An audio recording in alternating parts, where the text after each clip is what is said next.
போல மாறினேன், நன்றியை வாய்விட்டு கூறினேன்.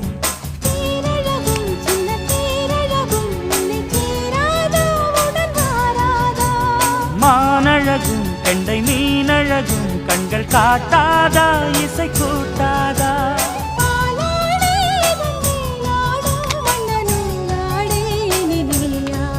மலை கோயில் வாசலில் கார்த்திகை தீபம் நின்னுதே,